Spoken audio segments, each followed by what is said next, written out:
This is the Artzone.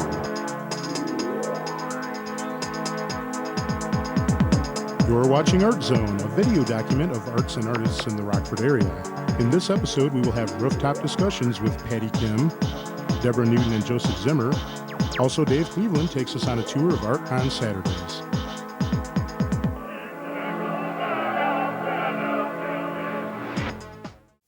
Hi, I'm Doc Slavkowski, and this is the Art Zone. We're coming to you from J.R. Kortman Center for Design, downtown in the heart of Rockford's cultural district. In this Art Zone, we're going to take you up to some downtown rooftops where we'll talk with two Rockford artists. First, we'll talk to a newcomer to the Rockford art scene, artist Patty Kim, who's also an illustrator with the Rockford Register Star. Then we'll take you to the downtown roof garden at the home of newlyweds Joe Zimmer and Deborah Newton. Deborah Newton is one of Rockford's best-known and most successful artists. She is also a leader and pioneer in the art world in Rockford. We'll also hear from Art Zone's Dave Cleveland as he takes us on a tour of Art on Saturdays downtown. So now let's head across the mall here to the rooftop with Patty Kim.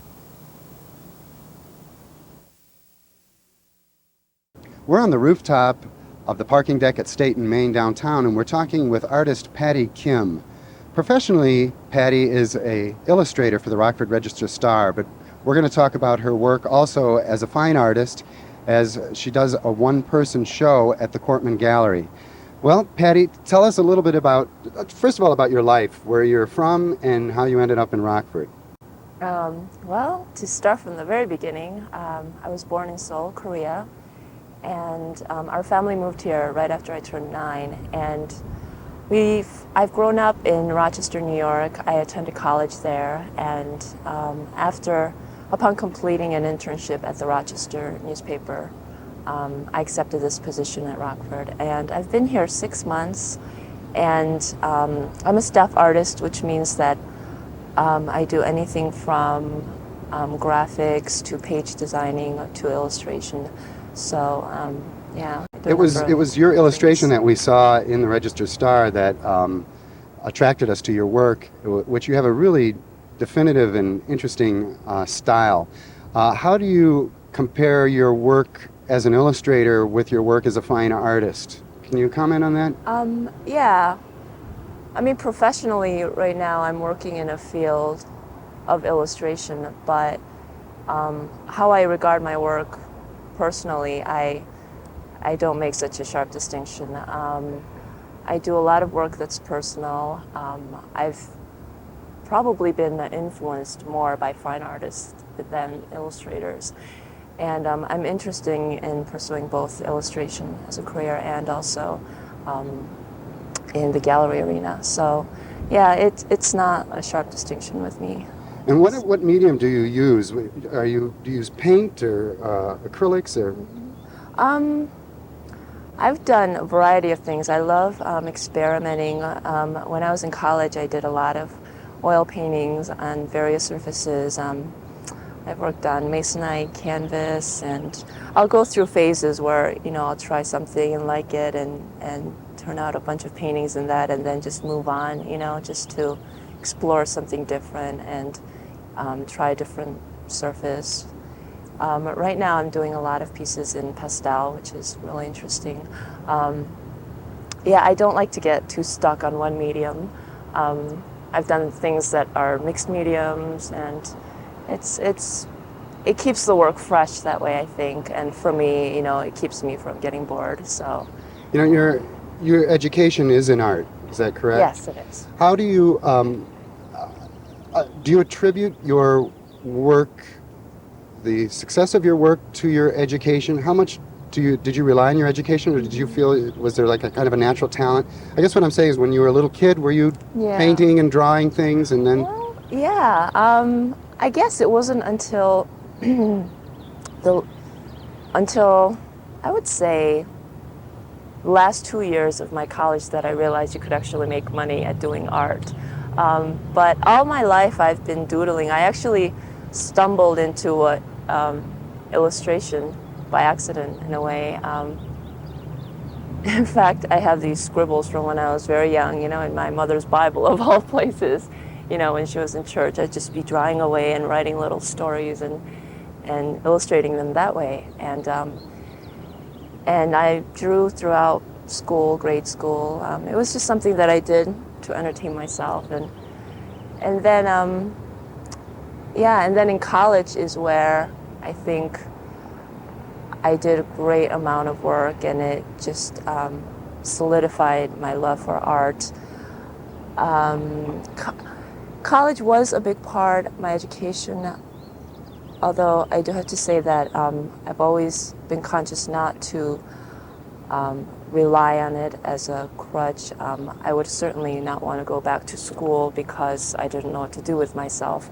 I think it was Francis Bacon who said that, he didn't go to art school because he thought that if he went to art school, he'd be painting the way that everybody else has been doing it. And although I wouldn't agree with that 100%, I think it's really important to maintain your individuality and to seek your own voice while you're, in the midst of other artists and influences. You definitely seem to have that, especially in the illustrations that we've seen in the paper, because usually illustrations tend to be just sort of a representation of some kind of imagery, but yours have a really unique style to it. Do you feel like you're working on a work of art and then it's being treated for maybe not all that it should be when it's used in form of illustration? Not really. I mean, whether you're doing fine art or illustration, it's true that especially in today's world, it has to be marketable. It's going to be sold, and I just really appreciate having an audience for my work, and for me, it's never been a question of having something highly publicized or being regarded as an important fine artist as opposed to an illustrator. I go through a lot of sketching, a lot of brainstorming, and I think that process is really crucial, that you don't just jump to your first idea, but to just work through it and try to refine it. I like to sometimes take an idea and expand on it, even in sketching, to put in many things and then to pull out, to simplify, to see how simply can I state this, how succinct can I get. I place a great importance on the preliminary stages of sketching and brainstorming. In a way, you're kind of in an enviable position as an illustrator because you are commissioned work and it kind of coerces you. But tell me again, how long do you have from the time you have an assignment to finish a piece? I would say anywhere from less than a day to, wow, I would say average 2 days. Really? Yeah. So you have to come up with this work of art. Yeah, and I've always by nature been very slow. I'm really meticulous, and it's something that I've worked to, it's something that I've accepted as a part of myself, but something I've also worked to kind of work through, because I tended to get really wrapped up in details and it wasn't helping my work necessarily. So working in the newspaper business, when I first did my internship and I told my friends that I was working at the newspaper and told them the deadlines, it was like they were all laughing at me because I used to be the one, running into the critique, with my painting 3/4 finished and stuff. So, it's been a challenge, but it has definitely helped me to speed up the process a lot. So when you are working on your own, though, then you do take your time, or has this kind of forced you into, are you? It has taught me to think quickly, but I do consider it a luxury that in my own work I can take my time. Sometimes, you play, games with yourself, sort of, to keep it interesting. Sometimes I'll say I'll sit down and do a painting in 3 hours, and I've done that. But then other times, I really am envious of those old painters that could take years to do a piece, and I'll drag it out sometimes because whatever works for the piece, I think. Sometimes, you want it to be fresh and spontaneous. Other times, you want it to be a study, of color, a study of form. I entered college as a painting major, actually, and I was always, I was under the impression that big pieces were important. So I was always having huge canvases and Mm-hmm. just aiming for these huge pieces. And then if you it can't was paint good, paint big. You should say that. Exactly, Okay, I'm yeah. sorry, go ahead. Just slap on the paint. And yeah, especially when I was getting into projects, and it's just completely for practical purposes.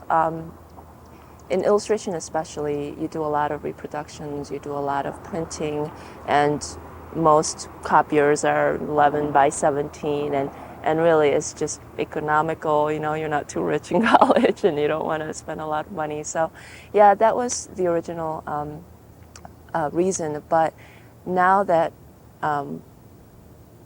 now I find that I'm expanding a little more. I had a professor who really challenged me to try different formats, to do something really large, because he felt that it just opens up your eyes and you see it differently. And so I'm trying to do that more. You get really used to one size, and I think it's good to constantly challenge yourself and surprise yourself. So. What influences your ideas when you're doing your own artwork? Given that you don't have a story to work from, what is it? My own ideas? I would say my inspiration is just life, what you see around me. I'm fascinated by people. I don't know if all illustrators or artists are, but when I'm traveling or when I'm in an airport, I'll just be watching people, and I just find this thing, life, to be fascinating, and how people spend time, how they relate to each other. I get a lot of ideas just from everyday life. I like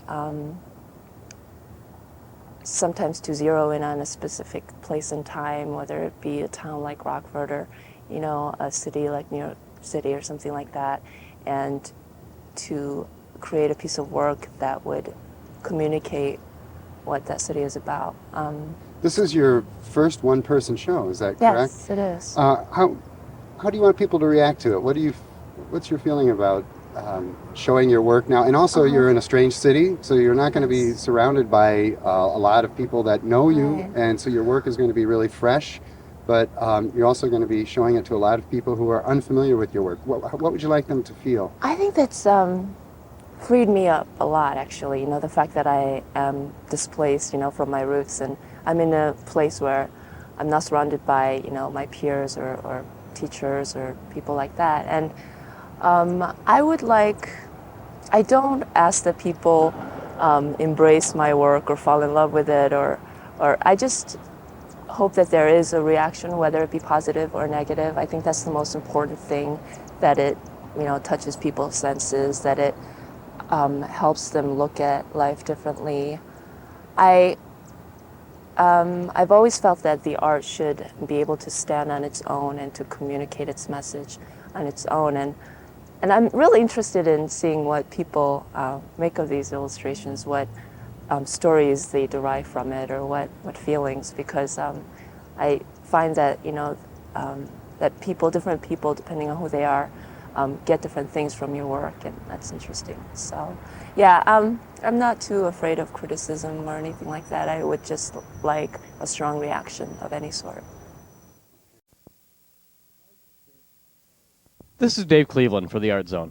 Saturdays in Rockford will never be the same anymore, because now you can experience the fun of gallery hopping each and every Saturday, as several downtown galleries and restaurants on both sides of the river present Art on Saturdays downtown. Right now, I'd like to take you on a little tour of some of the creative and cultural spots that are part of the Art on Saturdays downtown circuit. Just at the east gateway to downtown, within the shadow of the Faust landmark, are two places where artists have focused their talents on wearable art: Creative Pigminds and Saturn Studio. Both of these studios feature imaginative t-shirts and accessories. Or you can take your own imaginative designs, and they will apply them to tees, sweats, posters, banners, anything, through the art of screen painting. I'm with Brian Endel of Creative Pigminds. Brian, I was just wondering if you could tell me what people would expect to find here if they popped in on Saturday.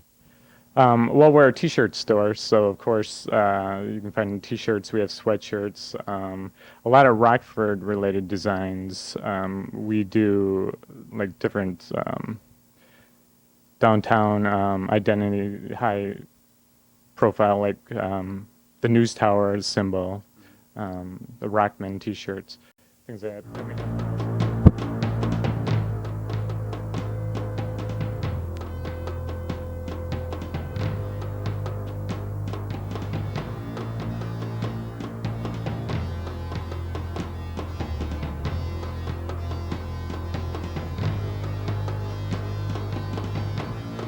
Moving west on State Street, now within the shadow of the beautifully restored City Hall building, is Gallery 10.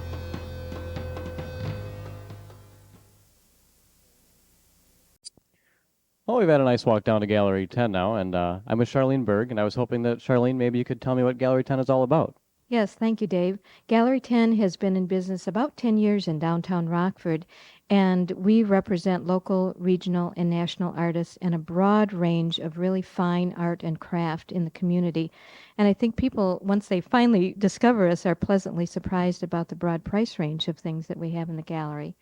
And we try to educate the public, too, about the availability of fine art. There is a lot to see and be seen, and we like people to come in the gallery, even if they aren't planning to buy anything.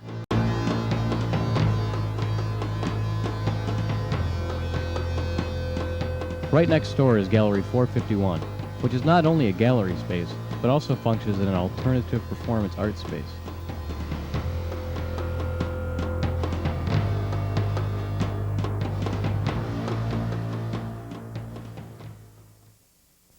Right next door to Gallery 10 is Gallery 451.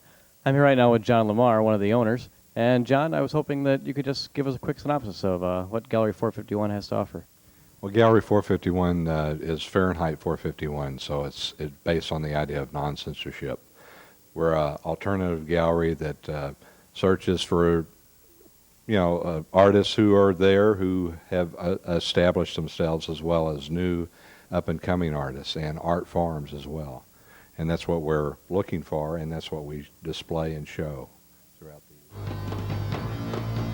Just across the street, you can sip a cup of coffee and read poetry, or find interesting artifacts at the Java Trading Company, which also houses Walt Whitman books and Back to the Source. Probably one of the greatest things about the whole circuit is that you can park your car, get out, and walk everywhere. And there's always something nice to look at, like great architectural details on historic buildings and inspiring views of the Rock River.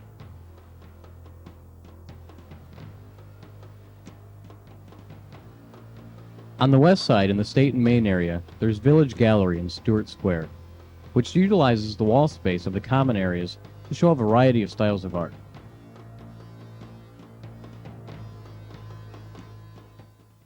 We're at Village Gallery at Stewart Square right now, and we're with Jean Cole. And Jeannie, I was just wondering if you would tell me a little bit about what you have here. Sure, I'd love to. We are also the Cultural Arts Center of Rockford. We've got over 40 local artists and about a dozen of the 20th century contemporaries. We have 4 floors of art here, besides 2 guest artist galleries in the back and another side guest artist gallery that we've just completed building. Art goes throughout the halls and soffit areas. There's only an assistant on duty during the noon hour and on Saturdays for the art downtown.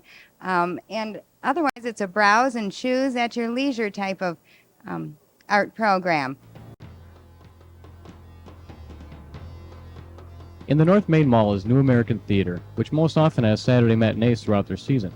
And just across the mall, you will find J.R. Kortman Center for Design. Upstairs is Cafe Esperanto, which houses the Kortman Gallery featuring local, regional, and international artists, mostly one-person shows.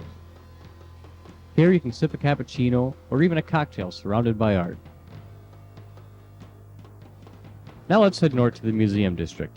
This is really a wonderful walking experience since there are 2 different routes you can take that are both equally as enjoyable. There's the walkway along the riverfront that passes by the library where you can see the eye-catching sculpture by Stuart Johnson and even stop to feed the ducks along the river. Then proceeding north through Beatty Park and onto the Rockford Art Museum, one of the finest exhibition spaces in the state of Illinois.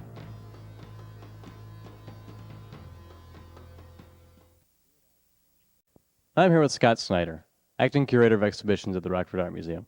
Scott, if you would just tell us what people can expect to find here at the Rockford Art Museum when they pop in on a Saturday morning. Well, opening very soon. The show is Illinois Art Faculty, a statewide survey. Also, we have mentors, Rockford area teachers as artists. And downstairs in the lower level Anderson Gallery, we have thought manifested contemporary 3D works from the permanent collection. We're open 10 to 5 on Saturday, which works out perfectly for Art on Saturdays downtown in downtown Rockford.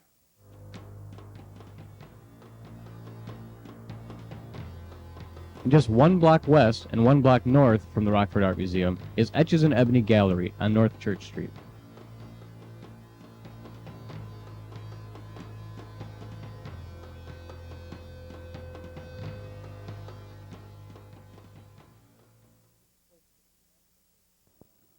Well, I hope you enjoyed my walking tour of the Art on Saturdays downtown circuit. This, of course, is just a sampling of places that show art downtown. And by the way, there are also great places to eat downtown, from fast food to sit-down dinners. And on Saturdays, there are no time limits on parking, so you can really make it a leisurely and cultural urban experience. So, from the Jefferson Street Bridge, this is Dave Cleveland for the Art Zone. Time for a cappuccino. Hi, I'm Laura Brandt. I'm the Executive Director of the Rockford Central Area Corporation, and I watch Artzone.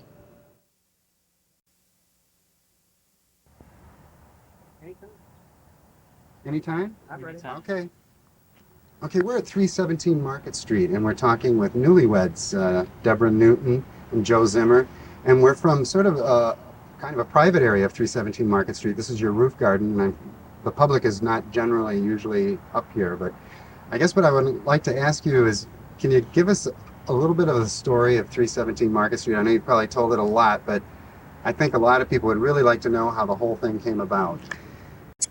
That's a long story. And the reason we're on the roof garden is because I went up and not out. I have no more land to build on. But in 1985, I bought a building for my own private residence and studio, and I came from the country, and there was a for sale sign, and I wanted to be in this neighborhood, and I inquired, and it was affordable, but it was way too big for me. But the possibilities were absolutely endless. I didn't know Joe at this point, but as a single woman, I had to think long and hard about whether I should go into this with my meager savings and my dreams and all those things that I wanted to do. So I bought it after 4 or 5 times and looked, made a plan and went to the small business loan office in the city and all of that, and decided to take in not only have a studio for myself on the 3rd floor, but have other artists and enable them to show their work as well and have studio space for them. And it's been much more than I've ever imagined it would be. It's when you say something is, you knew it was going to be good, but you didn't know it was going to be this good. It just has been as if there was some spirit that was coming down saying, this is good. And it just worked out wonderfully. How does Joe get into the picture here? Well, Joe came to my door 7 years ago to show me his etchings. I always laugh. And actually, he was taking a class. Well, I'll let him tell the story. I came after all the hard work was done. All the sandblasting was finished and the mess was gone. And I've been here. The roof garden is something that I participated in, and the first thing that I did that got us together was the stained glass piece in the vestibule in 2 years after you purchased it, and most of the work was done.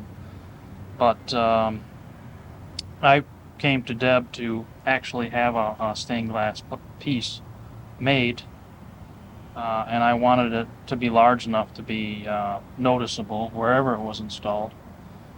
And I ended up doing it here. We got to know each other over the course of the assemblage. We got to know one another over a 6 or 8 month period. So, and that piece is still installed in the vestibule here downstairs. I would say, as far as inspiration for either one of us, that we draw it from on our own, but we share the artist's values, and thus we're very supportive and understanding of each other's feelings and the time that it takes to devote yourself to do that. So we come from 2 different points of view, though. I'm a big, a color person with big smashes of color, and he's a line and a detail person. And so if we were to collaborate, which we have done, we really do very well because we're very well, you did that chair, that famous chair. That was right. It was in a national publication, wasn't it? That was his deal. That was in Architecture magazine, which is a national AIA's publication in 1987. And that's something that we did together. I designed the chair, and then some of the finishing touches we worked together on. Do you think that there is a Rockford School of Art? And what I mean by that, maybe even a style, even though not all the artwork necessarily looks the same, but do you think that there is kind of like a Rockford identity to work that is created here? Well, I've been told by a writer that there's an edge, sort of a cutting edge to, it's sort of gritty is what I've been told. And I don't know whether that comes from the urban style that is influenced in this particular neighborhood with all of the galleries and all the openings, or the college influence, but it certainly isn't it isn't all pretty work. And I think that's good, because I think there's a wonderful place for pretty work. But I also believe that people are not afraid to show whatever it is that they do around here, which is great. This is the way it should be. There have been some renegades and some rebellious artists that have come and had work on the sidewalk and in storefronts and in alternative spaces, which has gotten a good play here in Rockford. And it's not predictable. It's unpredictable, which is good.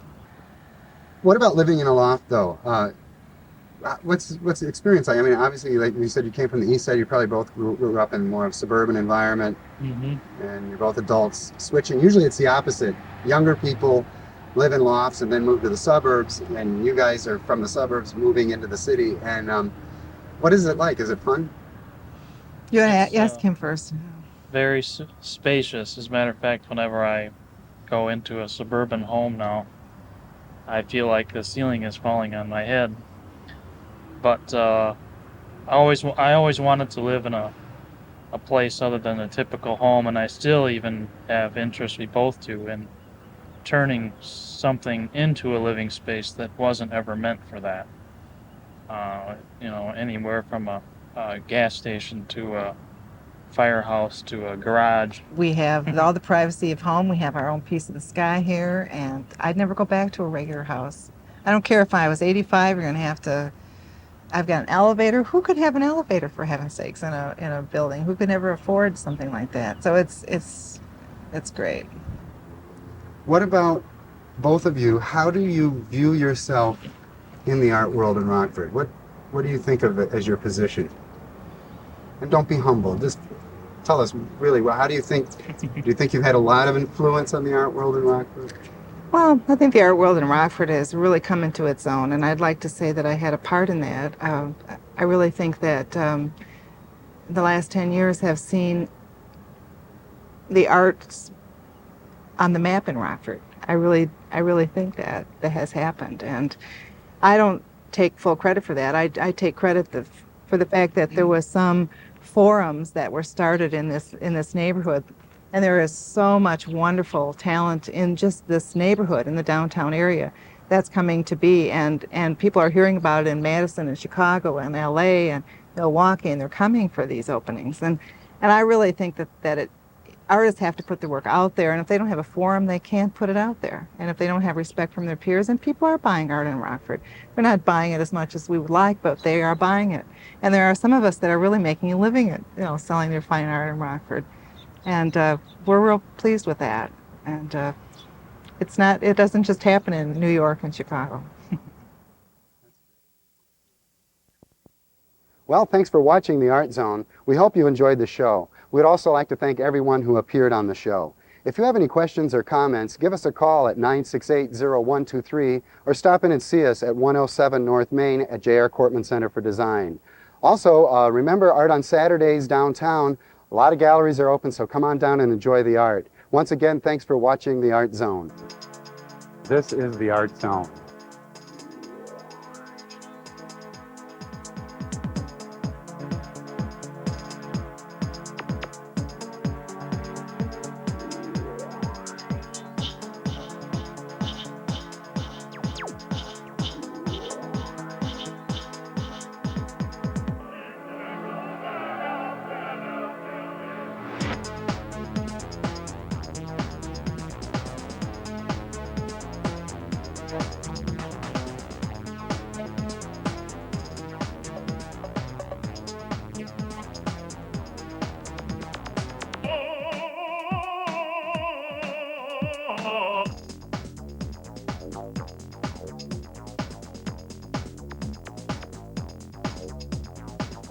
Art Zone is funded by J.R. Kortman Center for Design and Cafe Esperanto.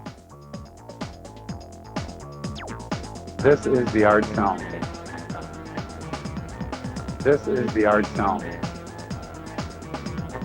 This is the Art Zone. This is the Art Zone.